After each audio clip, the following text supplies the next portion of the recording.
little bit on the ends from previous lectures, but the main focus is, or at least the focus of the last half of this, is going to be on Lab 4. So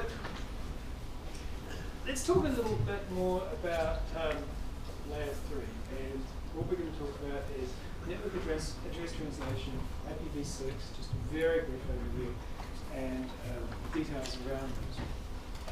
So I've talked about these private networks. I never got the slide that actually sort of gave an example. Now our friend from cbdnuggets.com also talked about private addresses and how those BGP routers, they don't want to see them, and they don't want to see them from their BGP peers, because it means someone's filter tables are wrong.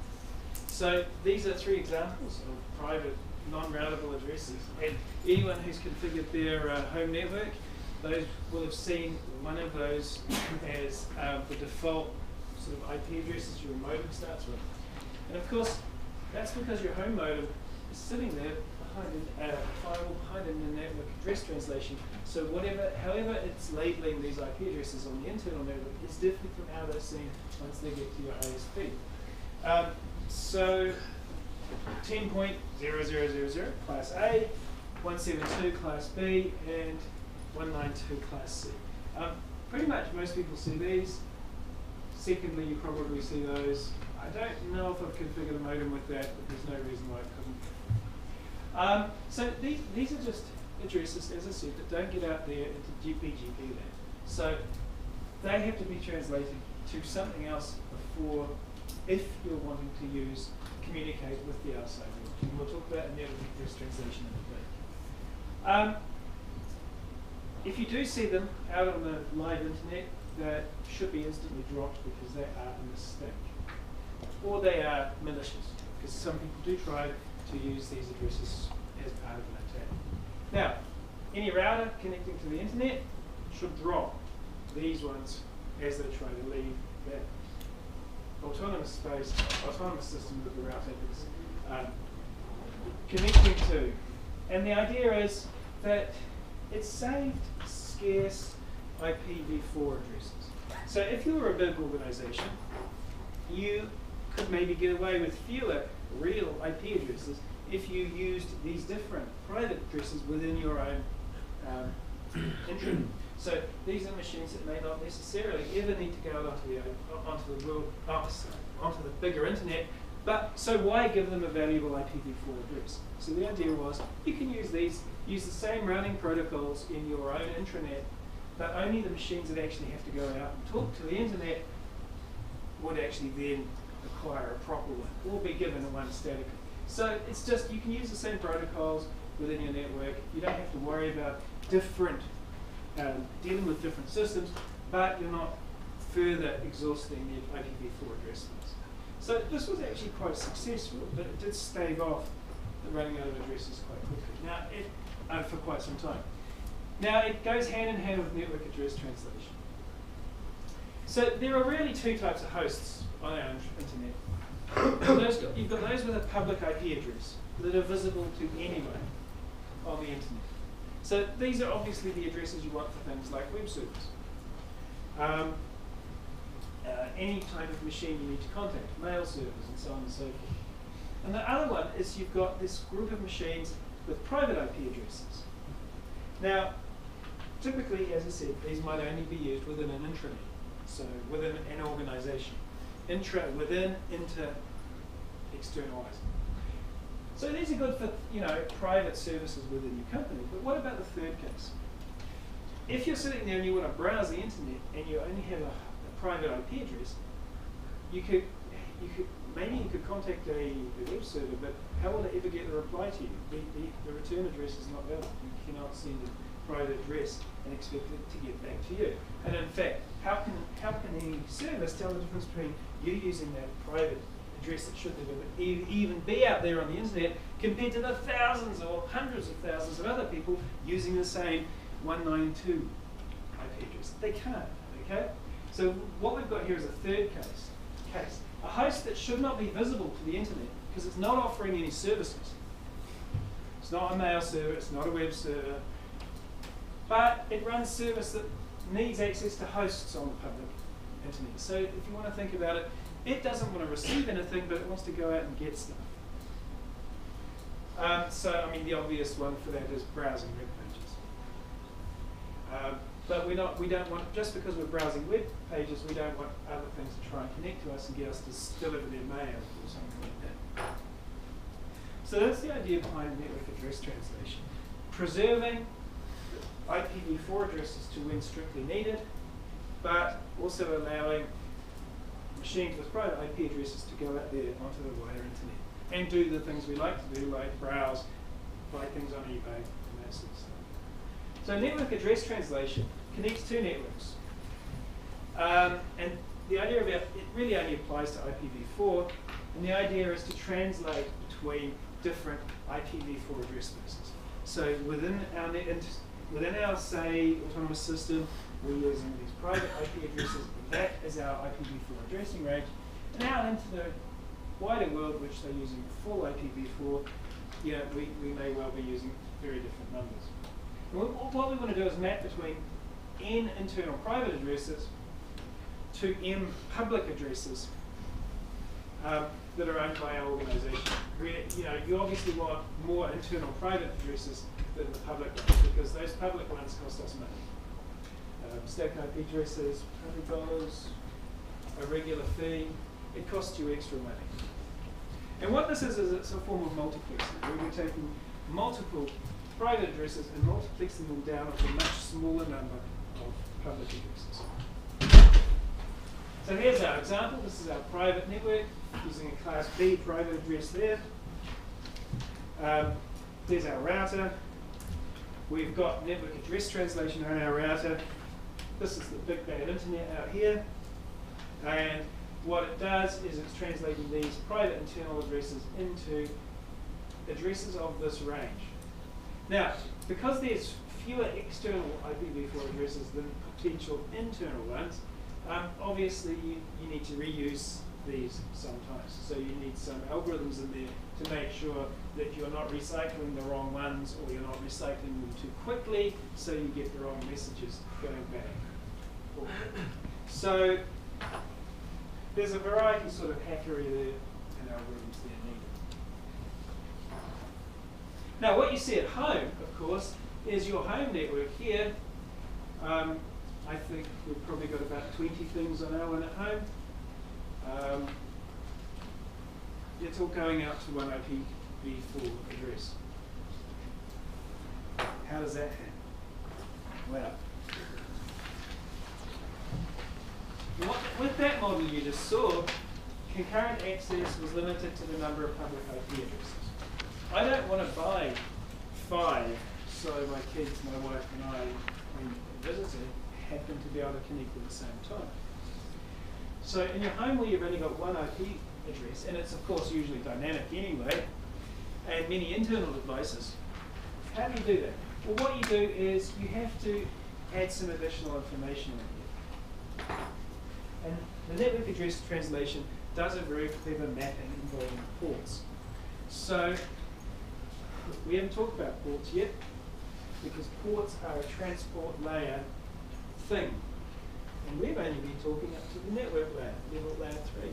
So ports are what you're going to talk about tomorrow, and possibly the day after when we talk about the transport layer. Now, the transport layer is slightly different from the routing layer. The routing layer was connecting end machine to end machine. The transport layer, on the other hand, is for connecting application to application. So it's just bumped up one layer. Now, of course, the transport layer is doing quite different things. The transport layer is not doing routing, right? What the transport layer is trying to do is make sure that your applications can communicate in a way that suits them. So, look, I don't want to give that lecture right now, but let's just leave it at that for now. But we can use these transport layer ideas of ports, and actually then use port numbers to differentiate between all the different machines on our private network and the ones and the communications that are going out to the big bad internet.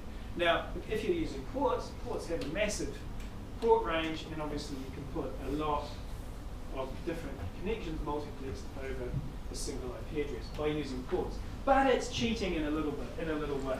And it's cheating because ports are a layer 3 construct, ports are a layer 4 construct. We're using them at layer 3. That's breaking the sort of stack. It's breaking the modularity of the stack. So it's a bit cheaty, but it does work, and it's about all they can do. Incoming connections, they'll just be addressed to an IP address at a particular port. And what the network address translation box does is it keeps a table of IP addresses, of port numbers to private IP addresses. And when it gets a message coming in to a particular port, it says, oh, I know it's this particular private IP address, and translates it, in fact, to the correct port on, as well as the correct private IP address. Now, this is going to be done a lot more in the third year subject, but this is just a really high-level view of what it is. So whenever somebody says NAT to you, you have, oh, I know what it does. That'll tell you. All right, we talked about IPv4. We talked about IPv6. Not really, so I'm going to do it now. So the point of IPv6 is purely one thing. It's to address us running out of IPv4 address spaces. And the idea was, as usual, like all good computer scientists, we've got a problem. We're running out of space, so let's throw some more bits in. That's IPv6. Sorry. Now the nice thing is, it's a longer term solution, as I said. You've got enough to put an IP address for every atom in the universe, which I think is quite a lot. It expands the address space. We go from 32 bits on IPv4 to 128 bits on IPv6. Actually, I'm going too fast. So to give you an idea, I actually worked out how many hosts it was. I'm not worrying about special addresses or anything like that. But it's 3.4 times 10 to the 38. Or 340282366 920 938 463 463 374 607 431 768 211 456 addresses. So it's kind of a lot. So I also worked it out in terms of the Earth's surface. Okay, I think this is kind of interesting. The Earth's surface is 510,000 square kilometers, which means that if you're going to take those IPv6 address spaces and spread them out evenly over the globe. Now look, obviously no one cares about your IP addresses in the middle of the Pacific Island, but let's just assume that for now. Basically, you get 6.67 times 10 to the 23, it's a huge number, IPv6 addresses per square meter over the entire surface of the planet. Don't think we'll run out. It'd be pretty crazy if we did. IPv4, in contrast, supports 8 addresses per square meter. So 8 compared to 6.67 times 10 to the 23, which is a very big number. So I hope you can see the difference in scale between those things. So what does IPv6 look like? Well, there's 128 bits. Right. There's some bits at the start that we're going to use for routing. This is a global routing prefix, like the routing portion we used for IPv4. The nice way is this is kind of done more hierarchically, sort of like the old ABCs. So we've got this, which can be used to identify an ISP. Then we've got a subnet ID. Okay. This is a subnet in this ISP or a customer of this ISP. So as you can see, you give the ISP a chunk of the address space, the ISP gives a chunk to a customer, and then of course we've got the last leftover bits which are used for addressing the host, or the interface as I said here. Because you can have multiple IPs per machine, it's just that the interface is what we really describe as an IP address. And these are usually just the MAC address, okay? All right, so it's hierarchical like IPv4 originally was, but it extends it to actually incorporating this interface, this MAC address within it. So if you have multiple interfaces, If you have multiple interfaces, you know, all of these bits are shared. All right. So what does it look like? Well, IPv6 has a human-friendly format, just like dotted decimal, except it looks like this. These are all hexadecimal numbers, 16 bits, X, colon, colon, colon. So instead of octets, we're now dealing with hexadecimal. So there's an IPv6 address. I don't find that appealing. That's an IPv6 address. That's an IPv6 address. And look, there's an interesting thing here.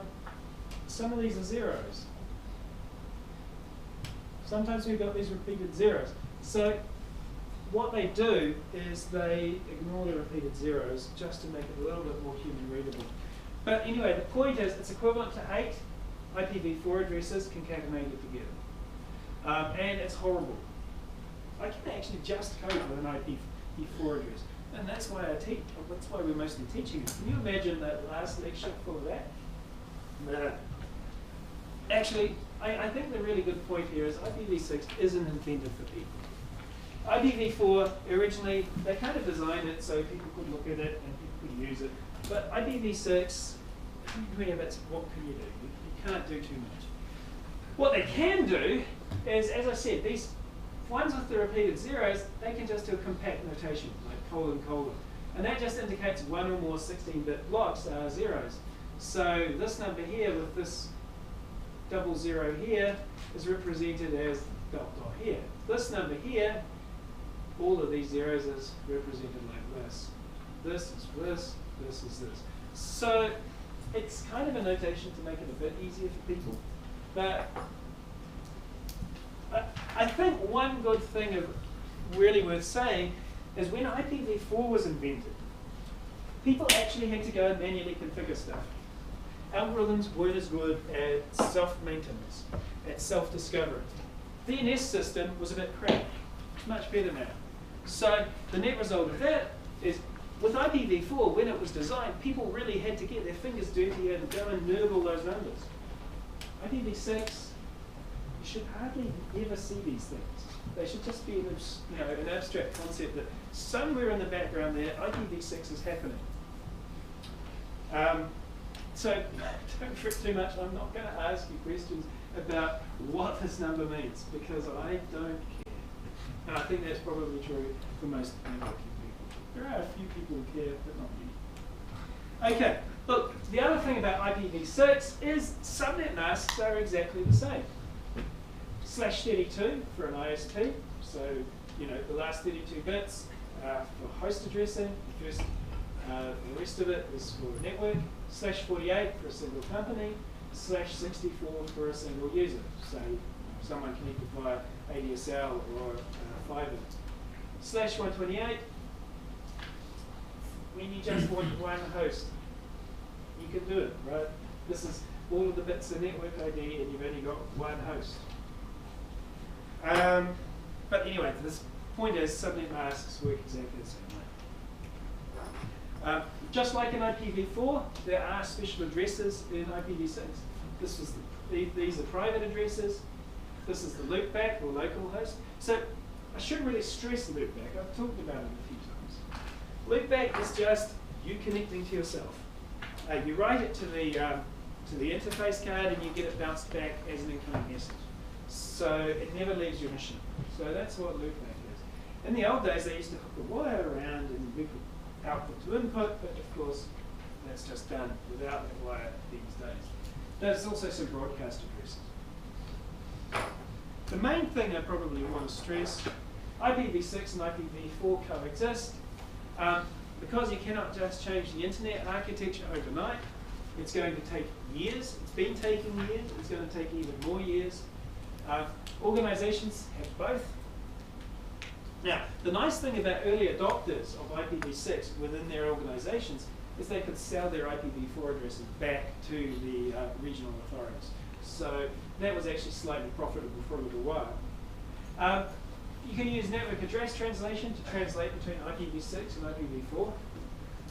IPv4. And basically it comes down to when you're implementing a new installation, you should always do IPv6.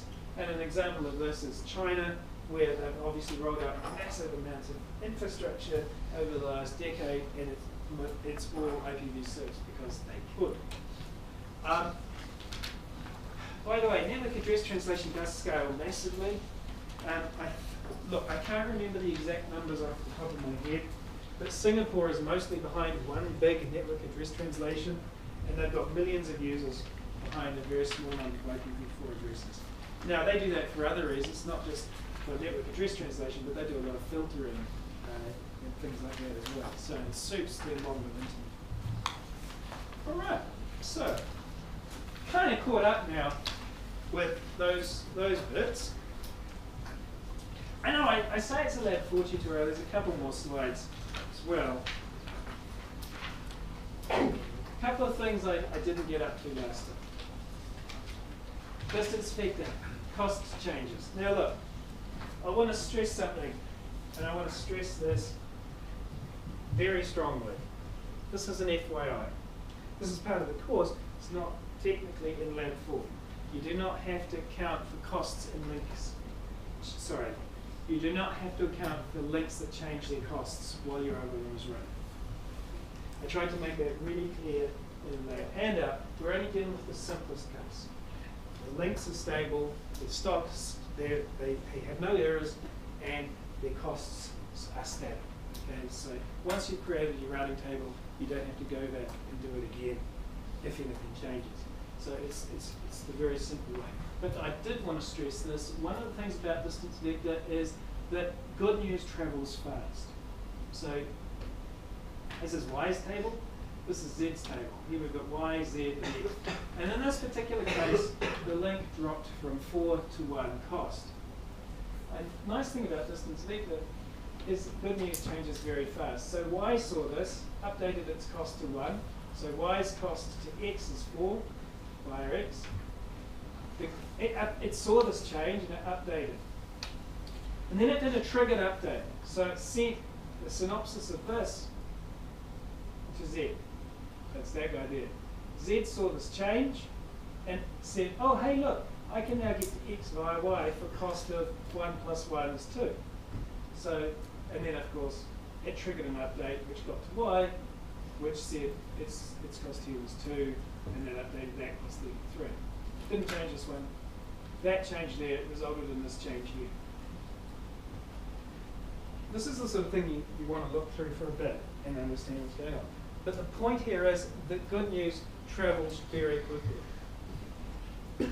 This is all against time, by the way, time's 0 by 2. Good news travels fast with distance vector. The problem is, bad news travels slowly, where you've got loops. Okay? Loops. Loops complicate everything. Okay, so now instead of this cost dropping to 1, imagine it went up to 60. Now look, that's a big jump, right? This is just an example. So what happens here is Y says, oh, my cost here to X went from 4 to 60. So notice that at times 0. So it updates its table to reflect the new cost here of 60. Oh, by the way, I'm not using the microphone because it wasn't charged again. It wasn't plugged in properly, so I apologize for that. The burden of being the first lecturer in the room on a day, I suppose. So what it does is it updates its cost to 60, but then it says, oh, hey, look, actually, I can get to X via Z for cost of 6. So this is my new minimum. And it sends that onto Z. Now, look, the problem here was that this route through Z was actually this. Okay, Z said it could get to X via Y for the cost of 5, and plus 1 is 6. So Z actually said, this is my route, it's through Y, but Y's noticed the change. Z has no way of actually seeing that link cost changed. It's only relying on these updates from Y. So what happens is Z gets it and it says, oh, hey, look, the new minimum via Y is 6, so I'll update my cost to 7, because 1 plus 6 is 7. But unfortunately, this one was the link that Z had previously told that went through this link that's cost more. But they have no way of telling. So this propagates through every time, back and forth between Y and Z, incrementing by 1, and it goes on until it finally exceeds the cost of 50. So as you can see, it does it a lot of times. Finally exceeds the cost of 50, at which time the route will switch to X, sorry, the route from Y to X will switch from this to this at the cost of 51. So you can see there, good news traveled really quickly, bad news traveled really slowly. And this is called the count to infinity problem, where infinity doesn't actually mean infinity. Infinity just means the maximum cost of our network. When you do lab 4, you'll discover our infinity value is 16. You can make it whatever number you like. All right. Look, the way to deal with this problem, there's a couple of ways to deal with it. They're not part of lab 4. They're something you should know though. They are in the slides that I originally had, and I'm not going to go over here. But you should look. But basically, you can avoid doing a couple of things. One, you can avoid advertising routes that are from somebody who sent them to you. So if you're if you're Z, and you received a route through Y, you never tell Y that you have that route. So Z was getting to X via Y. So when Z sends an update to Y, it just says, oh, look, my next hop was Y, so I'm not going to advertise that route. So that's called poison reverse. We don't send routes back to the people we got, nodes we got them from. And split horizon is an additional on that, where we're trying to deal with not just a loop like this, but also an extra link out here, which you'll see going through on one of the slides from the previous lecture. I do want you to think about it. I do want you to read the pages out of the PDF I put up on Lab 4, which will take you through split horizon and poison reverse. They are part of the distance vector algorithm. They are examinable, so please look at it. The main thing is, however, they're not part of Lab 4. Okay, right. Let's talk about Lab 4. I've completely rewritten it. So it might have some bugs, but hopefully not. I've completely rewritten it. So it's totally different from last year. The problem's the same, which is implementing distance vectors, but the way we're doing it is different. So what we have now is I've taken the flooding routing layer that you saw with its data link layer and its network layer, and I've kept them. All I've done is I've actually changed the flooding implementation to be distance vector. So the minimum changes over Lab 3 are very, very small. And the idea is, of course, you don't have to learn everything again. Last year, it was completely different in every way. So this year, at least that familiarity you've got from doing Lab 3 should help. The second thing is, I've written all that on the whiteboard, but I now need a bit of extra space. But, I'll come back to this. But it used to be, no, sorry, I will get to that later. The way we were presenting the table is different too from last year. So last year was a summary table. This is a full distance vector table we're using now, and it's exactly the same as what we've done in lectures. There are some small differences from the example you saw in class. How do I put this nicely? It's the same as what we're doing is the same as the first example, but slightly different from the second example in the initialization. So in the simulator, a node only knows its links. It doesn't know who's on the other side. The second example we saw in lecture 9 was slightly different. It knew what was at the other end of the links. In the simulation, we don't, and that's a much more realistic scenario.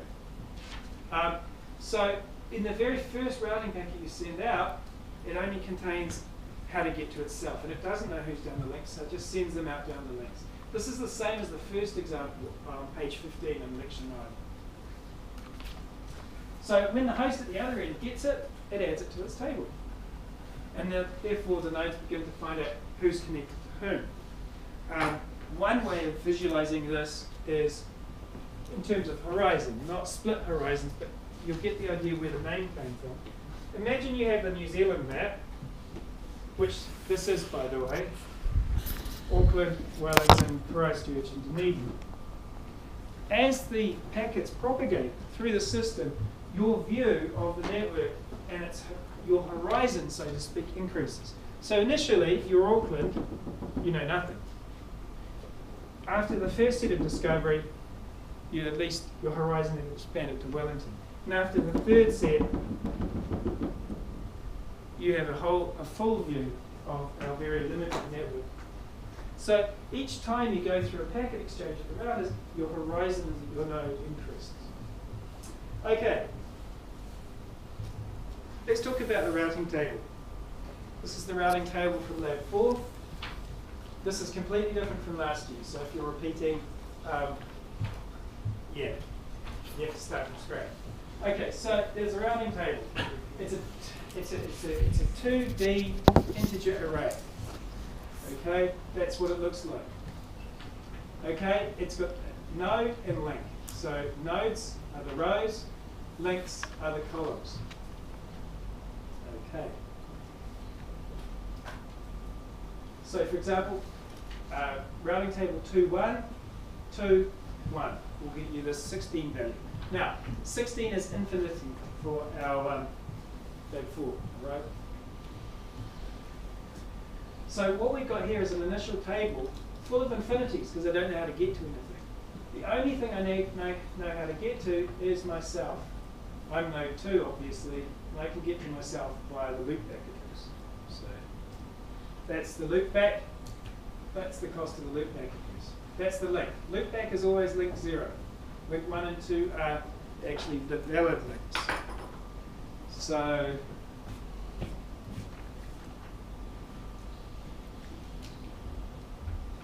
you see Wellington has 2 links, Christchurch has 2 links, Dunedin 1, Auckland 1. So from our Wellington example over there, it's got 2 links there. If we were just Auckland, we just have this loop. All right, now the point is these are the loopback values. You can't reach anything else via the loopback address except yourself. And that's the point. That column never changes. It's part of our algorithm, but it never changes. So one nice thing about the way this table is structured is for each node, you actually just have an array of integers, which show the cost using each of the links, 0, 1, and 2. So that's for node Z, that's for node 0, that's for node 3. Important thing, nodes are numbered from 0, interfaces are numbered from 0. Okay, so if we want to find the minimum cost, so if we want to use this for routing, okay, we want to get to node 3, we want to find the minimum cost. So we just take this as a single integer array. We just pull out for destination 3 the array, so it's really easy. We just index with node 3, and we pull out the array it contains of these costs per link. And then we just go through those and find the minimum. So we just search a plain interarray to find the minimum. So anytime we want to route, we go to 3, we look it up, and we find one that's hopefully not infinity. We pick that as the link to send it out of. If they're all infinity, we shouldn't be sending it. And if they're all infinity, we shouldn't have enabled that application. So, more to come. So, these 2 columns here, not the loopback column, these change as new routes are learned. So these values change. Now, at initialization, that's what we look like. This could be either Auckland or, this could either be Wellington or Christchurch, right? That's what it looks like. It's in fact node number 2. Its address, it can get sort of south for 0, but it doesn't know how to get to anything else. But it has 2 links. So it goes through and it finds the minimum of all of these. So it's just searching through those and populates this abbreviated table here, this summary table. These are the cheapest routes that this node here, number 2, knows about. Now, that's the stuff I've just said. I got ahead of myself with my animation. Okay? And then we send that. So there's our little network. It's not the same as we've got up there. And we take that summary table and we send it. Okay, so you've seen that bit before. In terms of CNET, there's some things that you haven't seen. The link numbers, these numbers here, are relative per node. Okay, every node is assigning its own link numbers, and they're determined by the topology file and the order of which things appear. Each machine, however, has a unique address. Okay, so our node address here, or our node number, is the same everywhere. So node 0 is the same here and here and here. But the link numbers are different. They represent a different relationship. So, for example, this machine here has two addresses, 0 and 1. This machine here, 0 and 1. Now look, so far the link numbers have been the same at each end of this link, but look here, this link has a different link number on each end. So the thing I'm really trying to stress here for that thought is the link numbers are relative to the machine. The node identifiers, or names, are the same everywhere. The link numbers are not something you can communicate. They're only used by this node. So I really want to stress that. And on this link, there's two different node numbers. So, when we update a link cost, we get this abbreviated minimum cost packet. Assume that last one was, say, Wellington, and we're now at Auckland. Okay, this has arrived on link 1. This is from Auckland's point of view, this node's point of view. So we're going to be updating these values. These are the loopback ones. We're not going to touch them anyway. If we had another set here, we wouldn't be touching these either because these all arrived on link 1. And what we have to do is we need to update this one. Nothing else is going to change, but that's what's going to happen. So what we do is we go through in this direction and say, if the cost plus the cost of the link 1 is less than the current value I have updated, well, it's not true for that, it's not true for that. For this one, 0 cost plus the link info.cost per frame, that's where you get the cost value. If it's less than the current value, which is 16, then we update it. So we're going to update it here, and it's now 0 plus whatever this link info.cost per frame was. This is information you get per node. It's different per node, and the costs of the links are different, and that's set the topology file. But the important thing is this is the comparison you need to make before deciding to update. One other thing I want to, how am I doing for time? I'm doing okay. The other thing I want to stress is, how do you know when to enable applications? Because the thing is, until you've worked out how to get places, you can't enable an application in the simulation to get somewhere. So what you do is, the very first time you discover a route, so here, look, we had no route. Okay, they were all infinity. So there was no route, no pre-existing route. Here, we now have a route. So we should check this to see if we've, not just a cost update, but if we've actually got a new route. We can check that because of that change. Then we can enable the application on this node that's sending to destination 2, because we now can get to destination 2. There's a bit more documentation on that on the CNET website and in the lab handout, or sorry, I should say the lab skeleton. Look, you will make lots of use of the CNET documentation site. But this is basically what you're going to be doing. Now, this is the topology file you get. I'm not expecting you to read it. I just want to make a few high points. Here is the WAN to Auckland, the WAN to Christchurch, and the cost per frame. And you see these are all set here. And this, you don't have to read it, honestly. This is what it translates into. Auckland, Wellington, Christchurch, with these link numbers which correlate to when they appear. Link 0, link 1, link 0, link 1. Okay? We're not finished, so we've got a bit to do here. So these are the costs. Now, what I thought we'd do is actually try to be this algorithm. I know, lame, but still, I think it's really important because it's really easy to look at a simple algorithm like that and say, oh yeah, I can work out all the costs. Sorry, algorithm? Did I say algorithm? Network. And you can eyeball that.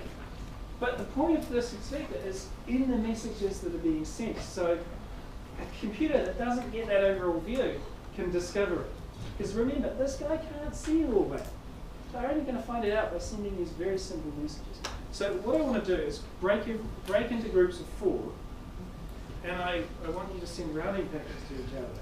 I know, come on, please. We've got 10 minutes, let's do this. Honestly, you'll thank me for it when you're trying to debug your code. I also have a few pens if everyone's too digital, but I only have 12. Do you want to be in my network? Yeah. People are going to have to move.